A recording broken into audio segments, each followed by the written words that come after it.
नमस्कार, आप देख रहे हैं इंडिया टीवी। आपके साथ मैं हूं मीनाक्षी जोशी। अंतर्राष्ट्रीय योग दिवस की आप सभी दर्शकों को बहुत सारी शुभकामनाएं। जब कोई व्यक्ति शून्य से लेकर सत्ता के शिखर तक का सफर तय करता है तो वो अपनी सेहत को शिखर तक पहुंचाने के लिए क्या करता है। कोई आम व्यक्ति अपने लिए टाइम मैनेज नहीं कर पाता है, लेकिन अगर किसी के हाथों में प्रदेश की कमान हो, बड़ी जिम्मेदारियां हो, प्रदेश की प्रगति से लेकर प्रदेशवासियों के स्वास्थ्य तक की जिम्मेदारी हो, तब वह व्यक्ति संतुलन, समत्व, ये बैलेंस कैसे तैयार करता है। आज यही सब समझने के लिए बेहद खास जगह में पहुंच चुकी हूं। इस वक्त मैं चंडीगढ़ में हूं और आज मेरे साथ खास मेहमान होंगे हरियाणा प्रदेश के मुख्यमंत्री नायब सिंह सैनी, जो कि अपने इसी संतुलन के लिए जाने जाते हैं, अपने योग निष्ठता के लिए जाने जाते हैं। वाकई में उन्होंने शून्य से शिखर तक का सफर तय किया, तो इस यात्रा में किन किन पड़ावों से वो होकर गुजरे हैं, आज हम उनसे यही समझने की और जानने की कोशिश करेंगे। और क्योंकि ये योग अभ्यास का कार्यक्रम है और अंतर्राष्ट्रीय योग का उपलक्ष्य है, तो योग अभ्यास तो होगा ही साथ में। तो जरा स्वागत करें, हमारे साथ हैं हरियाणा के मुख्यमंत्री नायब सिंह सैनी। नमस्कार, सुप्रभात। सुप्रभात, नमस्कार। आपसे मिलकर बहुत खुशी हुई, क्योंकि अब ये वो दौर है जहां पर सत्ता के शीर्ष पर बैठे हुए प्रदेश का नेतृत्व करने वाले, हमारे देश के नेतृत्व करने वाले सभी गणमान्य लोग, आप जैसे लोग, वो योग को न सिर्फ महत्व दे रहे हैं, योग कर भी रहे हैं। देखिए मीनाक्षी जी, योग एक हमारा ये पद्धति नहीं, हमारे जीवन का हिस्सा भी है।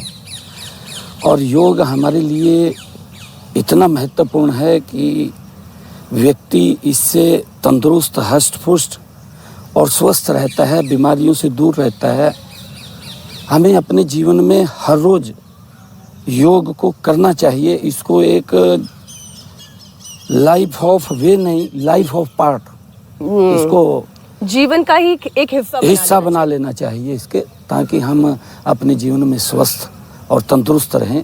और जब व्यक्ति स्वस्थ और तंदुरुस्त रहेगा तो व्यक्ति गति से काम कर पाएगा। और मुझे खुशी है इस योग को, जो हमारी प्राचीन पद्धति थी, हमारे संतों की, मुनियों की, ये एक धरोहर थी जिन्होंने हमें एक उपहार के रूप में हमें दिया। और मैं धन्यवाद करना चाहूँगा देश के यशस्वी प्रधानमंत्री आदरणीय नरेंद्र मोदी जी का, जो इसको यूएनओ के अंदर लेकर के गए। और यूएनओ में जब ये प्रस्ताव रखा तो सबसे पहले 170 देशों ने इसको स्वीकार किया और आज पूरी दुनिया योग में है। और इसको, योग को हम एक महोत्सव के रूप में मनाते हैं, पर्व के रूप में मनाते हैं। ये तो मैं बिल्कुल देख रही हूं। सब मिल करके योग के साथ चलें और मिलें, अपने स्वास्थ्य को तंदुरुस्त और निरोग बनाएं। निरोगी काया, ये जो है, ये को उपहार ईश्वर की तरफ से हो सकता है, लेकिन ईश्वर का दिया हुआ उपहार हमारा शरीर है। इसे निरोगी बनाए रखने की जिम्मेदारी तो हमारी है। तो सर, हम एक काम करते हैं, यौगिक चर्चा तो हमारी होती रहेगी, लेकिन योग के बिना चूंकि ये अधूरी है। और 2 मैट जो है हमने इसलिए बिछाए हैं क्योंकि हमारे दर्शक देखें, हम सिर्फ योग की चर्चा नहीं करते हैं, हम योग भी साथ साथ करते हैं। आइए सर, आप भी विराजें, मैं भी बैठती हूँ और इसके साथ साथ बाकी चर्चाएं हो जाएंगी। योग का संदेश बहुत अच्छे से आगे बढ़ता तब है सर, जब हम खुद योगिक जीवन जीते हैं। और आपके बारे में मुझे पता चला कि योग प्राणायाम तो करना ही है, लेकिन साथ साथ एक ऐसा संतुलन बनाकर चलना है। भाई, आपके जो साथी हैं वो ये बताते हैं 3 घंटे की नींद लेते हैं और 21 घंटे काम करते हैं। आप खुद तो कम सोते ही, आपकी टीम को भी कम सोने देते हैं। नहीं, देखिए मीनाक्षी जी, क्योंकि लोगों की जो अपेक्षाएं हैं और कि हमारा दायित्व भी है, जो जिम्मेवारी लोगों ने दी है, उस जिम्मेवारी का पूर्ण निर्वहन करना। क्योंकि हम देखते थे इस प्रकार की स्थितियाँ लोग चाहते हैं कि हमारा जो जनप्रतिनिधि है वो कहीं ना कहीं हमारे टच में रहे, और बहुत सारे काम भी होते हैं, काम की वजह से अलग अलग, क्योंकि अधिकारियों से भी मिलना होता है, पब्लिक से भी मिलना होता है, कुछ पर्सनल लोग होते हैं जिन्होंने कोई बात करनी होती है, उनको भी, बाहर के कार्यक्रम भी होते हैं, बाहर से जो पार्टी के और अन्य कार्यक्रम होते हैं उनके अंदर भी जाना होता है। समय शरीर के लिए भी ज़रूरी है निकालना। और मुझे खुशी है बताते हुए आपको कि हमने अपने जो सरकारी कार्यालय हैं, क्योंकि अधिकारी है चाहे कर्मचारी है, हमारे चाहे हॉस्पिटल्स के अंदर डॉक्टर्स हैं या अन्य कोई भी विभाग का कर्मचारी है, काम के लगातार वो दबाव रहते हैं, और उसके लिए हमने हर ऑफिस के अंदर एक 5 मिनट का वाई ब्रेक, योगा ब्रेक वो रखा है, जिससे कि वो 5 मिनट अगर सुस्ती आए तो वो योगा करे, और योगा करके फिर उसी गति के साथ काम करना आपने शुरू एक बड़ी कर दें। अच्छी जानकारी दी। तो वो तमाम दर्शक जो इस वक्त नायब सिंह सैनी जी को सुन रहे हैं, अब वो 5 मिनट में क्या करेंगे? वो 5 मिनट में कपालभाति कर सकते हैं। देखें,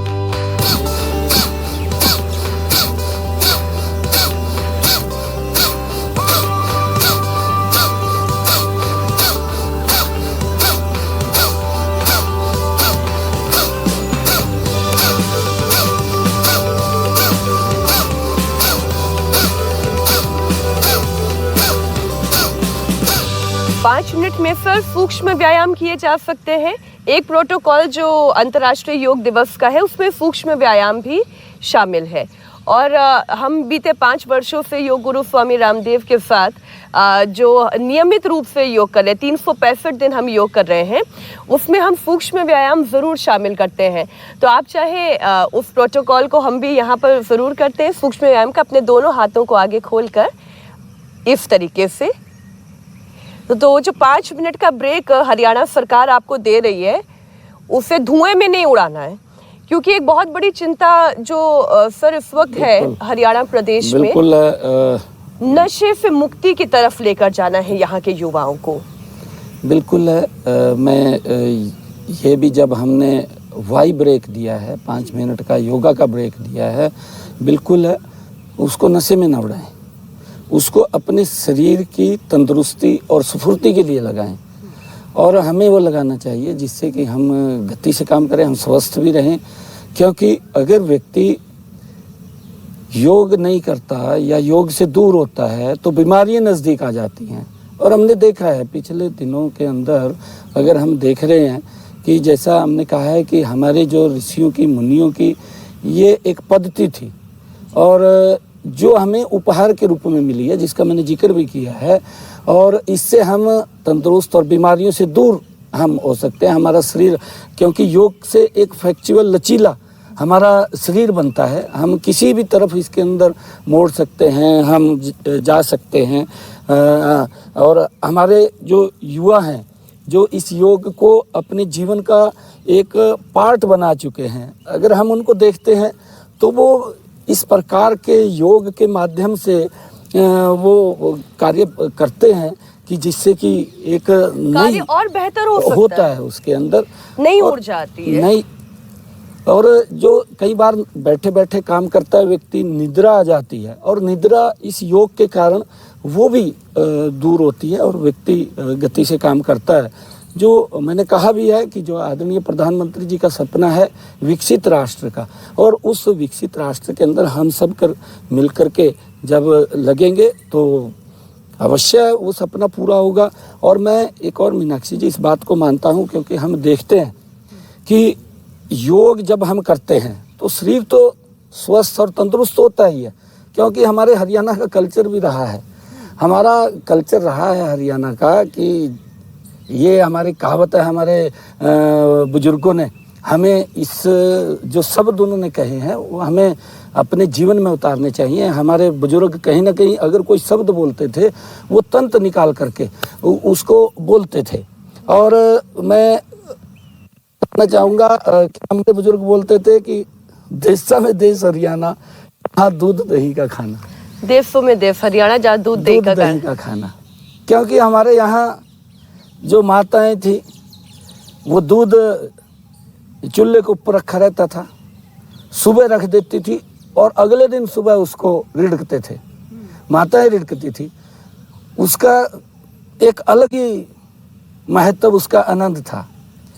और हमारा युवा उस जो चूल्हे के ऊपर या अंगीठी के ऊपर वो दूध मटके का पकता रहता था, उसमें से आकर के दूध भी पीते थे, उसके ऊपर से मलाई भी खा लेते थे और मक्खन खाते थे, और वो लस्सी का क्या आनंद था।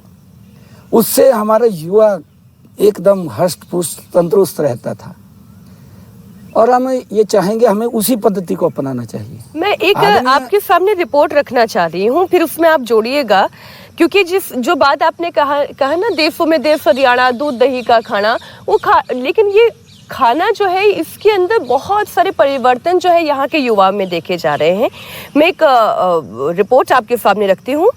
महिला एवं बाल विकास मंत्रालय के पोषण ट्रैकर के मुताबिक राज्य में 5 साल से कम उम्र के बच्चों के अंदर कुपोषण की समस्या देखी जा रही है। और आपकी इतनी शानदार आपकी हाइट है, कद काठी है, आजकल के जो बच्चे हैं उनके अंदर कुपोषण की वजह से फिर हाइट की प्रॉब्लम आ रही है, उनके हेल्थ की प्रॉब्लम आ रही है, कुपोषण का वो शिकार हो रहे हैं। तो हरियाणा जैसे ऐसे समृद्ध प्रदेश में ये क्यों हो रहा है और फिर इसे दूर करने का तरीका क्या है? नहीं, देखिए मीनाक्षी जी, मैं ये कहना चाहूँगा, क्योंकि आजकल जो एक भाग दौड़ की ज़िंदगी हो गई और स्पीड से हम चल तो रहे हैं, परंतु हम अपने शरीर की तरफ शायद कम इस भाग दौड़ की ज़िंदगी में ध्यान दे रहे हैं। आज बच्चा हमारा जंक फूड की तरफ भाग रहा है, वो उसको अपना रहा है, पिज्जा, बर्गर, नूडल्स वो इस प्रकार के जा करके उनको ज़्यादा लाइक करता है। और कहीं एक ज़माना था हम देखते थे ये बर्गर, नूडल, पिज़्ज़ा, ये कहीं नाम भी सुनाई नहीं देता था। मुझे तो ध्यान में है, सुबह सुबह मक्खन से नाश्ता करना, रोटी खानी, और मक्खन से रोटी खानी, लस्सी के साथ खानी, ये अपना ही एक कल्चर था। कहीं ना कहीं उस कल्चर से पीछे हटे हैं, और जब पीछे हटे हैं तो उसका इम्पैक्ट हमारे शरीर के ऊपर आया। और मैं एक और बात कहना चाहूँगा मीनाक्षी जी, कि हम जब खेती करते थे वो बिना पेस्टिसाइड और यूरिया खाद के हम खेती करते थे, उसका भी एक अलग आनंद था।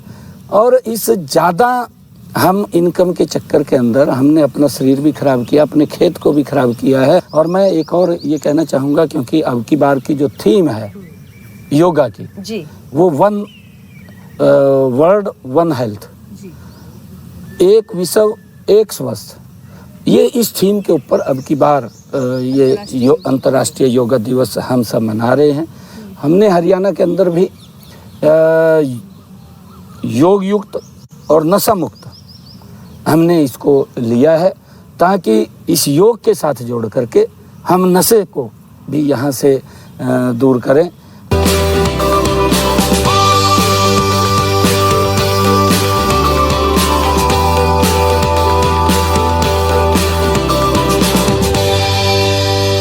परिवार खराब होते हैं नशे की लत की वजह से, आपकी अपनी आर्थिक प्रगति भी खराब होती है नशे की लत की वजह से। लेकिन जब आप बार बार युवाओं के सपने, युवाओं की सेहत की बात करते हैं ना सर, तो मैं आपको आपके युवा काल में ले जाना चाहती हूँ। और एक किस्सा जो मैं कहीं पढ़ रही थी वो मैं आपको सुनाना चाहती हूँ। मिर्ज़ापुर माजरा का एक गाँव है जहाँ पर रहते हैं मंजीत सिंह नाम के व्यक्ति। और मंजीत सिंह ये बताते हैं, एक किस्सा सुनाते, मैं पढ़कर उन्होंने जो कहा मैं एज इट इज आपके सामने रख रही हूँ। साल 1982 की बात होगी, मंजीत और आप खेत में बैठे थे। मंजीत सिंह ने आपसे पूछा कि नायब तुम्हारे कामकाज का क्या हुआ, कहीं नौकरी पक्की हुई? तो आपने जवाब दिया, हाँ वाजपेयी जी और आडवाणी जी से मुलाकात हुई है, शायद पार्टी दफ्तर में मुझे काम पर रख लें।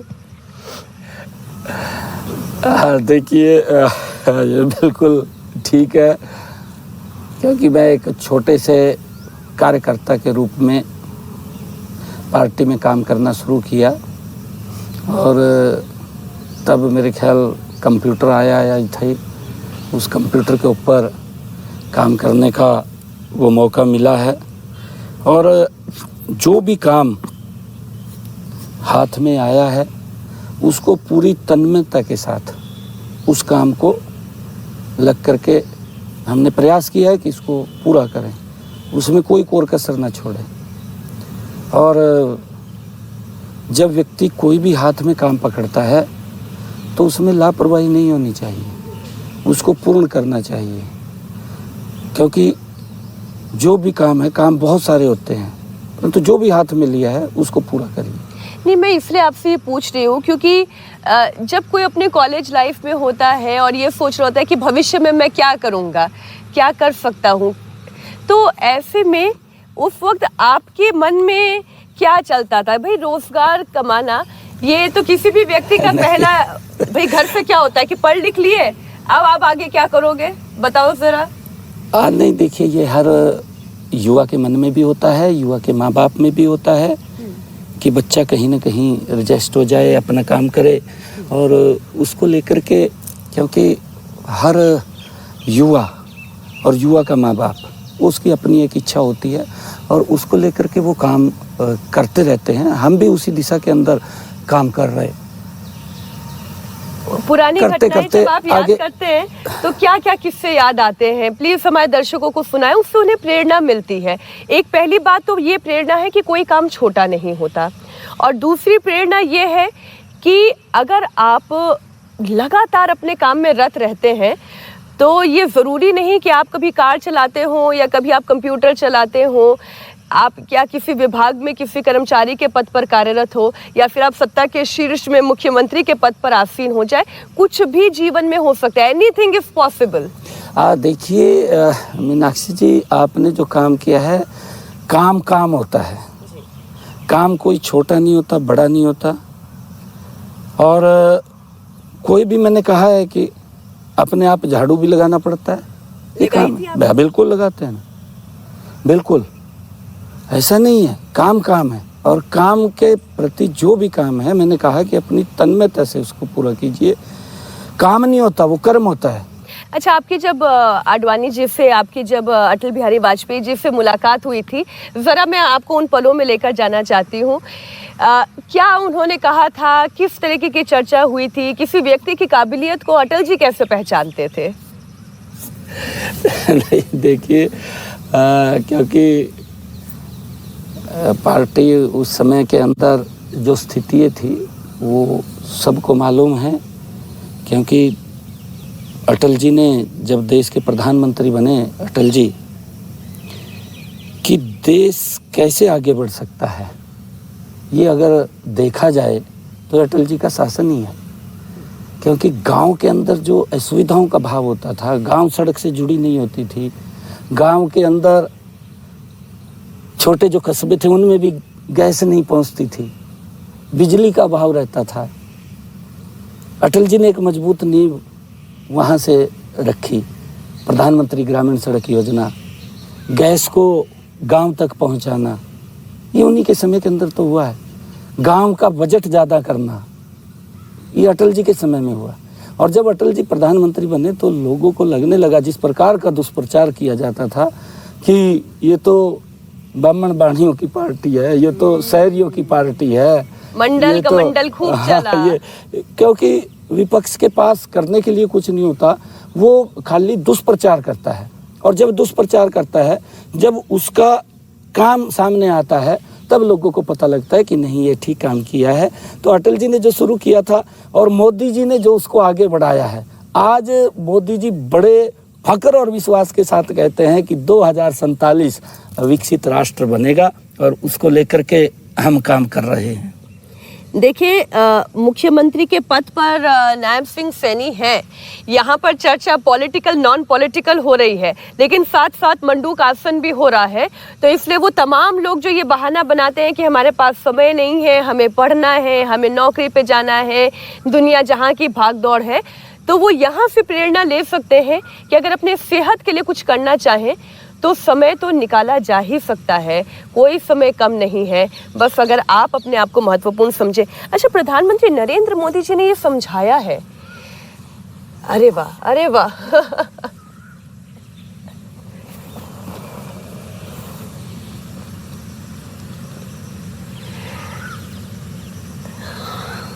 सर, आपकी अपनी निजी दिनचर्या क्या रहती है? सुबह कितने बजे उठ जाते हैं? ये तो मैंने सुना 3 घंटे की नींद है। लेकिन फिर सोते कितने बजे हैं रात को? सुबह कितने बजे उठते हैं? फिर क्या क्या योगासन आप नियमित तौर पर करते हैं? नहीं, देखिए मीनाक्षी जी, चाहे कितने बजे ही रात को मिले, परंतु एक नियम बना हुआ है कि सुबह 5 बजे लगभग। तो कोई अलार्म लगाना पड़ता है, खुद ही आँख खुल जाती है? नहीं, खुद ही आँख खुल जाती और है। कितने सालों से यही रूटीन है आपका? मेरा है तो लगभग शुरू से यही है। मैं ज़्यादा देर नहीं सो पाता और जल्दी उठता हूँ, और जल्दी उठ करके मैं सैर करता हूँ और घूमता हूँ, योगा कर लेता हूँ। तो मैं आधा घंटा 40 मिनट में शरीर के लिए सुबह सुबह निकाल लेता हूँ। कई बार समय भी नहीं मिलता, क्योंकि अब पहले तो मैं हर रोज़, मेरा नियमित था कि आधा घंटा 1 घंटा मैं सैर करता था। चाहे मैं दिल्ली जब लोकसभा में था तब भी मेरा अपना एक रूटीन था, भी मैं सुबह सुबह उठ करके सैर के लिए जाता था। कई बार होता है कि काम की व्यवस्था के कारण शरीर को समय देना अब मुश्किल भी होता है, परंतु फिर भी मुझे जितना समय मिलता है, अगर मुझे कहीं पैदल भी चलना पड़े तो मैं किसी का सहारा नहीं लेता, मैं फिर पैदल ही निकल पड़ता हूँ।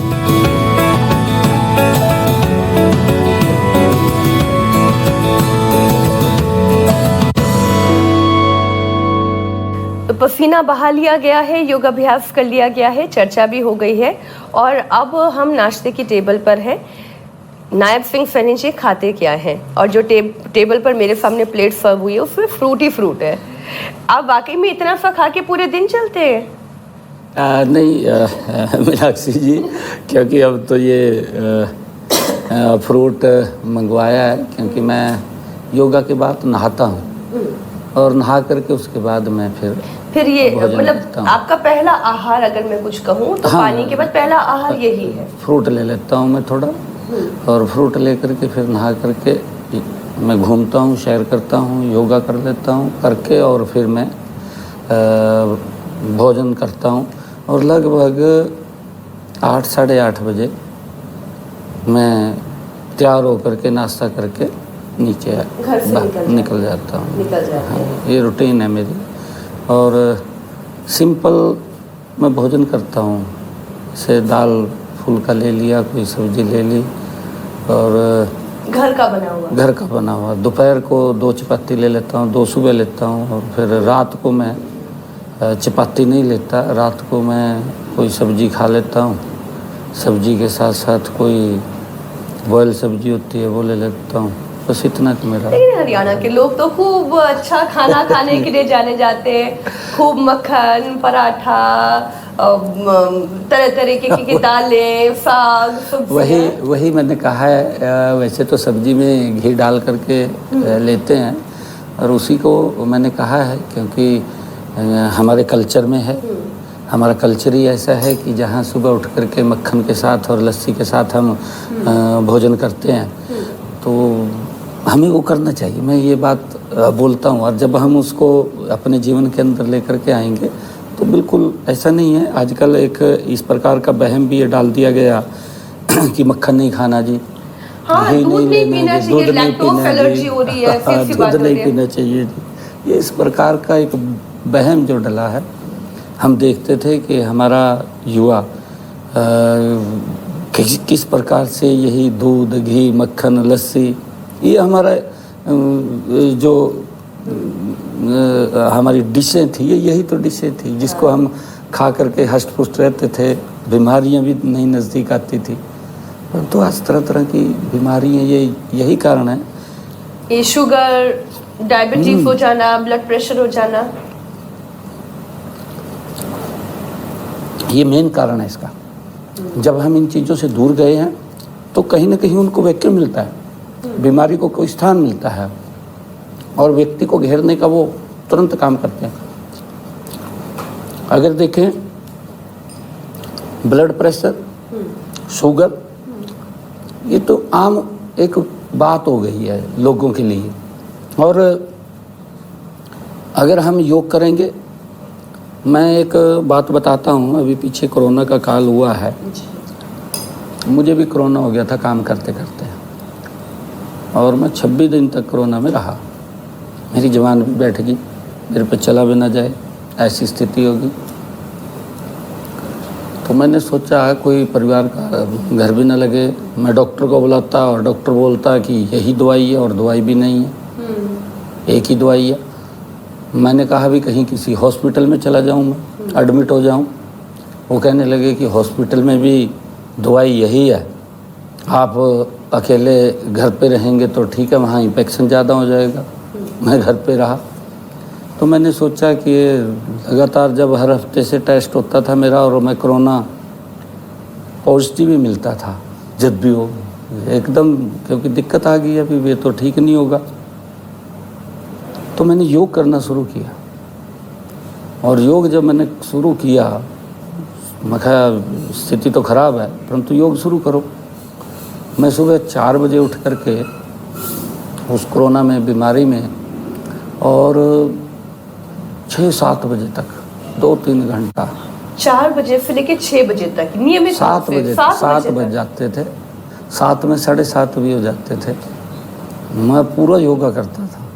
और जब मैं योगा शुरू किया करना अलग अलग उसके अंदर, तो मेरे ख्याल से मुझे 2 हफ्ते के अंदर ही नेगेटिव होगी रिपोर्ट नेगेटिव होगी। और कोई दुष्प्रभाव कोरोना का? क्योंकि हमने ये देखा कि कोरोना नहीं, मैं कभी भी कोई ऐसा महसूस नहीं किया, कभी कोई महसूस। अच्छा, जो बड़े बुजुर्ग कह गए हैं ना कि कम खाकर कोई नहीं मरता, ज़्यादा खाकर ही मरता है, तो सर थाली देख लीजिए। प्रदेश के मुख्यमंत्री हैं, जो ऑर्डर करना चाहे, जो खाना चाहे, क्या उनकी टेबल पर नहीं आ सकता, लेकिन फिर भी क्या खाना पसंद करते हैं?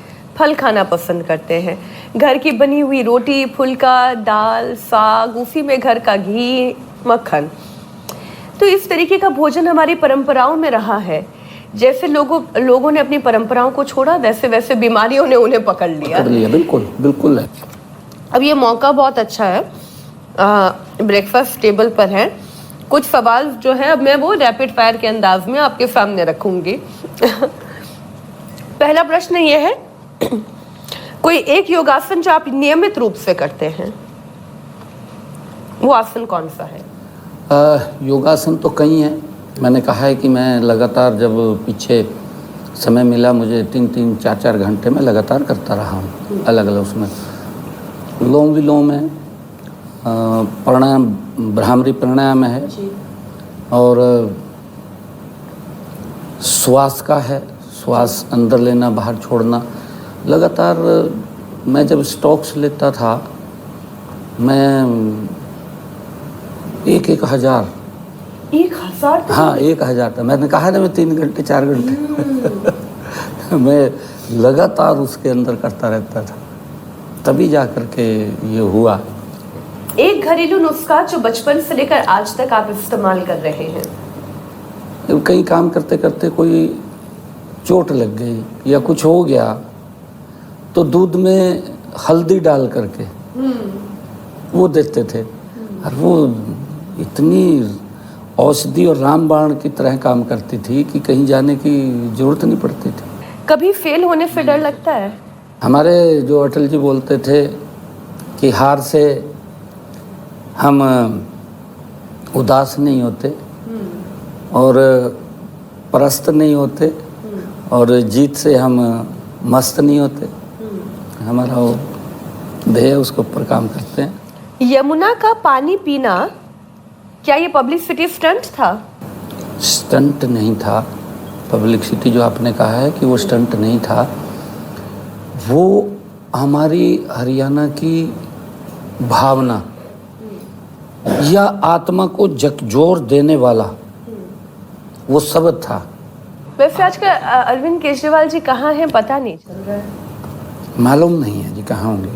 आप हरियाणवी बोलते हैं जब, तो बड़े अच्छे लगते हैं। तो मैं आपके सामने एक मुहावरा बता रही हूँ, आप उसका मतलब बताना।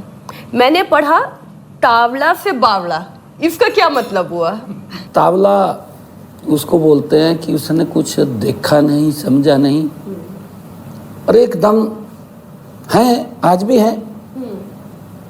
अभी पता नहीं लगता भी क्या है इसकी जड़ में, क्या नहीं है, विषय क्या है, आरोप लगा देंगे, ट्वीट कर देंगे, बस माहिर हैं पूरे। पूरे माहिर हैं, इसीलिए तावला और बावला कहते हैं। भाई समझ तो लो विषय क्या, उल्टा पड़ गया उनके ऊपर, कसूर उनका, परंतु ट्वीट कर दिया। तावला से बावला, इशारा कहा है खुद ब खुद पहुंच गया। सैनी जी, गृह मंत्री अमित शाह सबका फैक्ट चेक करते हैं और आपने मंच पर उनका फैक्ट चेक कर दिया। ना ना ना ना, अमित शाह जी भारतीय जनता पार्टी के वो स्तंभ हैं जिन्होंने पार्टी को दुनिया की सबसे बड़ी पार्टी बनाया। एक मजबूत संगठन अमित शाह जी ने। अमित शाह जी तो आपकी तारीफ कर रहे थे कि सैनी साहब की तैयारी बड़ी पूरी है। मैंने पूरा वो मंच पे कार्यक्रम मैंने सुना, सरकारी कार्यक्रम हो रहा था। उनका ये आशीर्वाद रूप में मिलता है और उन्हीं के ही मार्गदर्शन के अंदर हम आगे बढ़ रहे हैं। मैं तो यही कहूँगी सर, आपने इंडिया टीवी को समय दिया, योगाभ्यास प्राणायाम के साथ साथ आपके अपने निजी जीवन के भी पहलू चर्चा में हम लेकर आए। ये चर्चा वैसे तो गैर राजनीतिक ही है और एक संदेश हमारे इस कार्यक्रम से हमारे दर्शक ले सकते हैं कि योग करने का समय कभी भी और कहीं भी निकाला जा सकता है, तो इसलिए बहाना बनाना छोड़ें। ये तो संदेश हम दे ही सकते हैं, बहाना बनाना छोड़ें। अब तक अगर योग नहीं किया है तो इस अंतर्राष्ट्रीय दिवस से ये संकल्प लें कि हर दिन योगाभ्यास जरूर करेंगे और अपने आप को समय जरूर देंगे अपनी सेहत के लिए। बहुत बहुत धन्यवाद, बहुत धन्यवाद। Thank you.